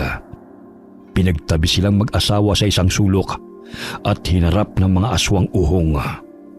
Naalala niyo ba ang pagtapon sa amin at kung paano niyo kami pinahirapan ng paulit-ulit hanggang sa iwan niyo kami sa gubat? Ha? hindi ko naman talaga ginusto yun. Itong asawa ko may gusto kaya siya ang parusahan niyo. Wala ka pa rin pagbabago, Tiyo. Pinapasa mo pa rin palagi sa ibang ginawa mong kasalanan. Oh, tama Mama, wala akong kasalanan. Sumusunod lang ako sa gusto ng asawa ko. Mga pamangkin, si Freddy ang nagplano ng pagpatay sa tatay at nanay ninyo. Hindi ko gusto yun. Kaya parang awa nyo na. Siya lang ang patayin nyo. Isang malakas na sampalang pinadapo ni Nora sa kanyang tiyahin. Sinundan pa yun ng pagsuntok at pagsabunot hanggang sa tila malamog ang mukha ng ginang. Tumigil lamang siya dahil nagmakaawa na yun ng gusto at isa pa'y duguan na ang mukha nito sa dami ng tama. Mga halimaw kayo. Hindi kayo mga pamangkin ko. Kayo ang lumikha sa amin! Kung hindi nyo kami iniwan nun sa gubat, hindi kami magiging ganito! Kayo ang dahilan kung bakit kami napaglaruan ng engkantong itim at nabigyan ng hindi katanggap-tanggap na sumpa! Kayo dapat ang maging mga halimaw, hindi kami! Patawarin niyo kami. Hindi namin alam na mabubuhay pa kayo. Hindi namin intensyong... Sinungaling! Alang ang kaluluwa mo, Tia! Tandang-tanda ko pa ang sinabi mo noon bago mo kami iwan dun sa gubat. Kung nagawa mong patayin ng tatay namin, kami pa kaya? Di ba yun nagsabi mo? Kaya ngayon, humanta ka! Ibinuhos ni Nora ang buong lakas niya sa pagsipa sa kaliwang paa ni Tio Freddy. Nabali yun at halos maputol habang ang Ginoo ay sigaw ng sigaw sa tindi ng sakit. Halos magwala siya dahil sa nararamdaman habang ang asawa niya ay takot at pag-iyak lamang ang tugon sapagkat wala silang magawa. Mas masakit pa dyan ang naramdaman namin noon. At hanggang ngayon, hindi napapawi ang sakit dahil naiwan sa amin ang sumpa. Kaya anong sinasabi mong patawad, ha, Tio? Nagpapatawa ba kayong dalawang mga sakim kayo? Patawad lang ba ang kapalit ng pagkamatay ng mga magulang namin? Hindi nyo na maibabalik ang buhay nila at hindi nyo kami maililigtas sa pagiging halimaw. Kaya hindi namin tatanggapin ang paghingi ninyo ng tawad dahil alam namin na hindi yung tao sa puso ninyo. Sinisiguro ko sa inyo, Tio Freddy at Tio Aguilar, mas higit pa sa paghihirap namin ang paghihirap na mararanasan nyo! Sasaktan pa sana ni Nora ang mag-asawa pero biglang sumulpot si Tatang Tiburcio sa gilid ng pintuan. Nagulat din ang kambal dahil di nila sukat akalain na babalik na kaagad ang matandang albularyo. Tama na mga anak. Hanggang dito lang yan. Huwag niyong hayaan ang galit na tapusin ang inyong pagkatao. Kapag pinatay niyo sila ngayon, siguradong hindi niyo makakamit ang tamang hustisya. Hindi rin matutuwa ang mga magulang niyo dahil binabahira niyo na naman ang kasalanan ng inyong mga kamay. Dahil sa sinabing yun ni Tatang Tiburcio, ay napayak na lamang sa galit sina Leia at Nora. Pero sa huli, ay sinunod nga nila ang sinabi ng matandang albularyo. Hindi namin kayo papatayin, pero gagawin niyo ang lahat ng sasabihin namin. Una, hindi niyo po sasabihin sa kahit kaninong tao ang tungkol sa pagiging aswang uhong namin ni Leia. Pangalawa, isusuko po ninyo ang mga sarili ninyo sa pulis. Aaminin ninyo na pinatay niyo po ang mga magulang namin. At sasabihin niyo po sa mga tao na hindi totoo ang ipinagkakalat ninyong chismis tungkol sa pagkakaroon ng kalaguyo ni Mama. Kaya siya pinatay ni Papa. At nag-suicide ang papa ko dahil doon. Lilinisin niyo po ang pangalan ng mga magulang namin at harapin ninyo ang mga kaso laban sa inyo. Pangatlo, ibabalik niyo po sa amin ang lahat ng kinuha niyo. Itong bahay ng mga magulang namin, ang patahian at ang iba pa. Sa ganoong paraan po mapagbabayaran ninyo ang lahat ng kasalanan ninyo sa mga magulang namin at sa amin. Kapag hindi po kayo tumupad sa usapan, kapag binunyag niyo po ang pagkatao namin ni Leia, kahit saan po kayo magpunta, siguradong mahahanap at mahahanap pa namin kayo. Sa pagkakataon pong yun, ay hindi ko nasusundin ang mga payo ni Tatang Tiburcio. Hahatakin ko po ang dila mo, Tia Aguilar, at ipupulupot ko sa buong katawan mo. Dudukutin ko rin ang mga mata mo At sinisiguro kong mahihirapan ka ng husto. Pero hindi kita basta-basta papatayin kahit na gustuhin mo na. Ikaw naman po, Tio Freddy. Hindi lang ang isa mong paa ang mababali, kundi ang kabila pa po. Pati mga kamay mo. Pagagapangin po kita sa lupa habang nabubuhay ka. Dahil sa matinding takot, ay wala nang nagawa ang mag-asawang Sakim, kundi ang sundin ang sinasabi ng kanilang mga pamangkin. Matapos magkasundo'y nila kaagad sa paggamutan ng mag-asawang Freddy at Aguilar. Gabi-gabi silang binabantay ng kambal na aswang uhong upang siguruhin na tutupad sila sa usapan. Nang magamot na sila, ay siniguro ng kambal na isusuko ng dalawa ang mga sarili sa pulis. Umamin nga ang mag-asawa sa kanilang pagkakasala. Kaya nahatulan sila ng habang buhay na pagkakabilanggo. Makalipas pa ang ilang linggo, ay tuluyan na ngang nakabalik sa kanilang bahay sina Leia at Nora. Sinama na rin nila si Tatang Tiburcio, na hanggang ngayon ay pinaghahanap pa rin ng mga kinauukulan dahil sa maling bintanga. Pasado 5:00 ng hapon, isang buwan matapos makulong sina Tio Freddy at Tia Aguilar, ay kagagaling lang ng kambal sa tahian. Tumireso kaagad sila sa basement ng bahay, kung saan ay naabutan nila roon si Tatang Tiburcio na patuloy pa rin sa pagbuo ng gamot na pangontra. Kumusta ang negosyong patahian? Ayos naman po, Tatang. Ang galing nga po ni Aling Adel eh. Sa bagay po, gamay na gamay naman niya ang tahian. Kaya siya na rin muna ang pinahawak namin habang wala pa kami sa edad na 18. 2 taon na lang ang hihintayin nyo kaya kaunting tiis na lang. Kaya nga po eh. Oh, Nora, bakit natatahimik ka dyan? May problema ba? Wala naman po. Napapaisip lang po ako at medyo malungkot. Bakit ka naman nalulungkot? Napakulong naman na ang Tio Freddy at Tia Aguilar nyo, ha? Iniisip mo pa rin ba na ilagay sa kamay mo ang batas, ha? Hindi po yun ang iniisip ko. Ang nasa isip ko po ngayon, kami ni Leia ay malaya na. Pero kayo po, Tatang, nandito pa rin at nagtatago sa basement dahil sa amin. Kundi po dahil sa amin, lalo na sa akin.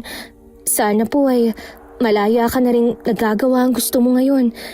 Hindi ka na pinaghahanap ng mga kinauukulan at pinagbibintangan na masamang albularyo na nag-aalaga ng mga halimaw na pumatay sa ilang mga inosenteng tao. Kabilang na po yung nabiktima namin ni Leia, pati po yung mga mangangaso.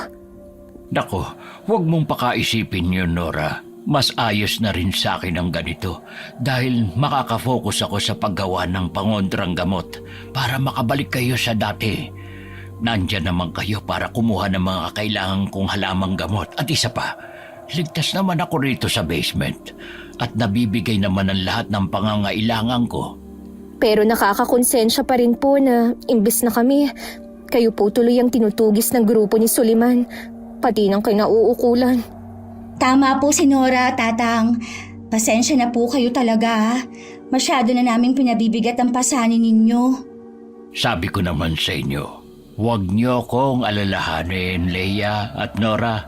Basta magpatuloy lang kayo sa pagkontrol sa sarili niyo at malapit ko nang matapos ang pangontra. Kaunting tiis na lang at tuluyan na kayong makababalik sa dati. Matapos magpasalamat ng magkapatid, ay sabay nilang niyakap ang matandang lalaki na tumayo na rin bilang bago nilang ama. Lumipas pa ang mga araw at linggo at naging maayos naman ang routine ng kambal. Pasado 12:00 ng gabi, nagtungo na sila kaagad sa masukal na gubat para humanap ng mabibiktimang hayop. Mas naging maingat na sila kaysa sa dati dahil marami ngayon ang rumoronda sa iba't ibang baryo. Ito nga'y dahil sa pagtaas ng bilang ng mga namamatay na hayop gabi-gabi.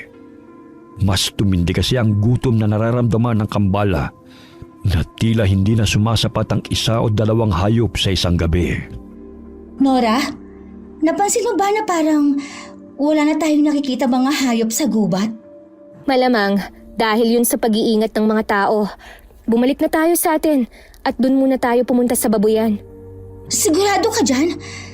Delikado ang babuyan na yun, lalo na at pag-aari ni Mang Soliman. Mag-iingat naman tayo ah. Hindi tayo pwedeng magutom kahit isang gabi lang, Leia. Dahil magiging delikado para kay Tatang Tiburcio kapag nangyari yun. Kaya tara na, maghati na lang tayo sa biik na makukuha ko. Wala na silang sinayang na oras. Nagtungo sila sa babuyan ng mga ngasong si Soliman at kumuha ng biik. Sa kasamang palad ay nagising ang mga aso at kinahulan sila. Nagising din ang mga nasa bahay hanggang nakita ng mga yun ang dalawang asong uhong. Galit na galit si Soliman habang pinapuputukan ng baril ang magkapatid. Dahil doon ay nabitiwan ni Nora ang biik at naiwan yun bago sila makaalis.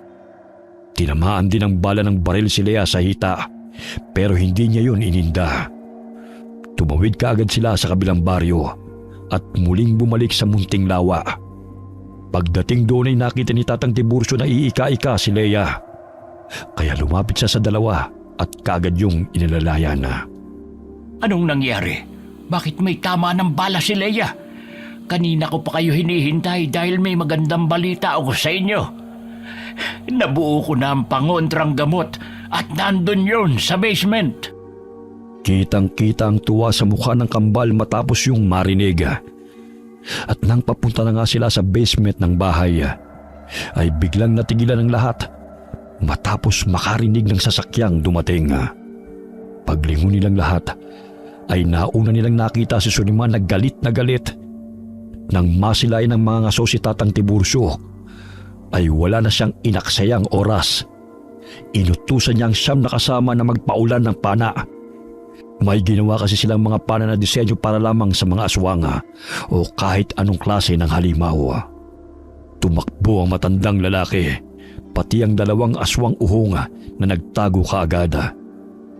Naghiwalay sila, si Tatang Tiburcio sa kaliwa at ang magkapatid naman ay sa kanan. Nang mapatingin sina Leia at Nora sa Ginoo, ay nagulantang sila dahil may dalawang tama na yun sa balikat at isa pa sa tiyan.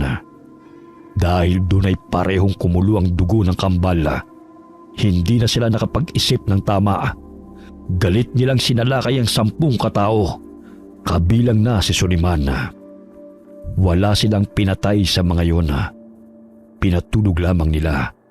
At kahit galit na galit sila kay Soliman, ay hindi nila ito nagawang kainin.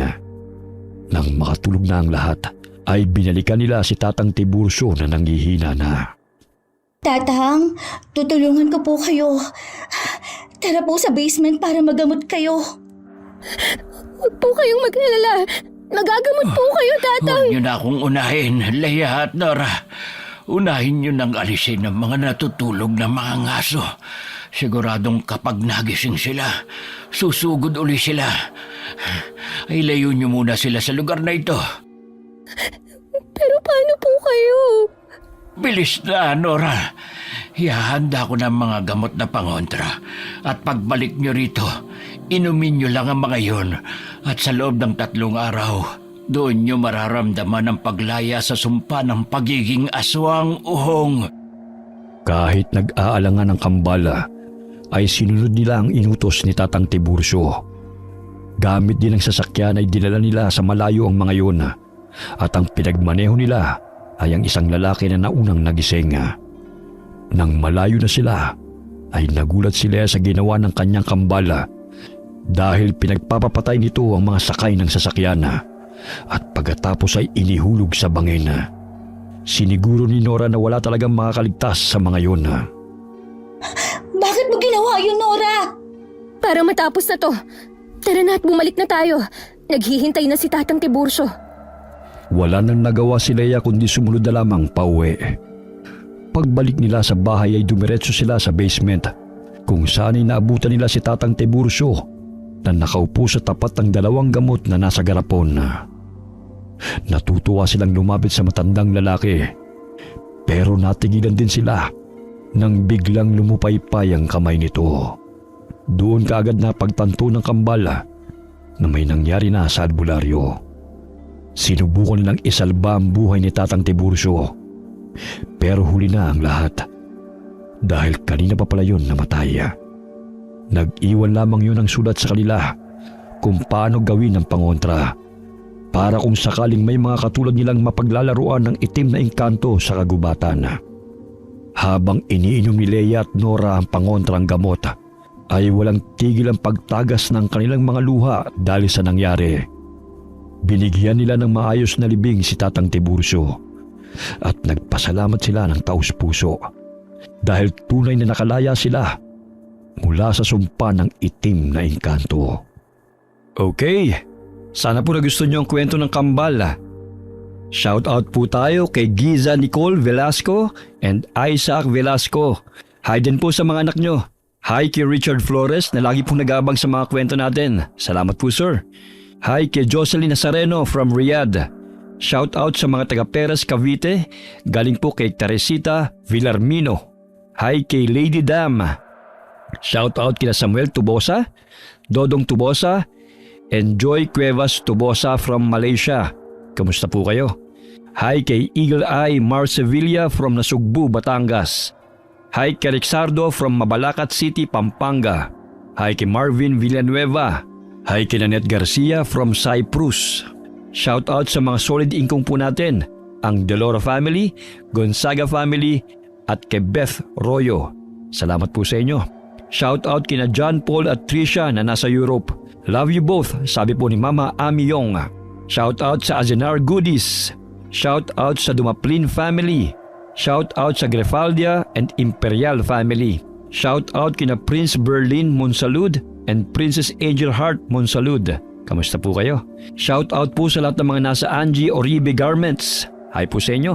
Hi kay Emma de la Cruz from Bacoor, Cavite.